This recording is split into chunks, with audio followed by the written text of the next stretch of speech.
সরস্বতী পুজো special আজ আমাদের বাড়িতে বানানো হচ্ছে ভেজ খিচুড়ি। আর যেটা বানাচ্ছি আমি, চলো শুরু করি। তার জন্য প্রথমেই বিম কড়াই গাজর, মটরশুঁটি, টমেটো, ফুলকপি, আলু কেটে নিয়েছি। খিচুড়ির জন্য গোবিন্দভোগ চাল নিয়েছি আর মুগ ডাল। চাল ডাল জল দিয়ে ভালো করে ধুয়ে নেব। খিচুড়ির জন্য পরিমাণ মতো জল দিয়ে বসিয়ে দিয়েছি।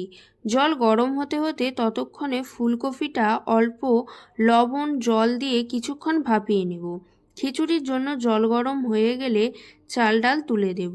অন্যদিকে কড়াইয়ের মধ্যে তেল গরম করে প্রথমেই আলুটাকে লবণ দিয়ে ভেজে নেব। ভাজা আলুগুলো দিয়ে দেব চাল ডালের মধ্যে সেদ্ধ হওয়ার জন্য। তারপর বিম কড়াই গাজরগুলোকে ভেজে নেব। ভাজা হয়ে গেলে দিয়ে দেব, সঙ্গে দেব পরিমাণ মতো লবণ ও হলুদ। জল ঝরানো ফুলকপিগুলোকে একটু ভেজে দিয়ে দেব।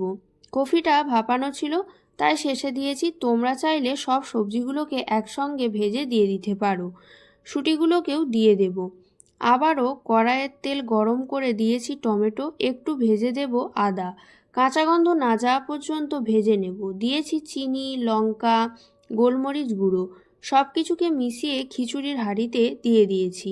তারপর কড়াইয়ে ঘি দিয়ে দেব জিরে, তেজপাতা, শুকনো লঙ্কা একটু ভেজে খিচুড়ির মধ্যে দিয়ে দেব।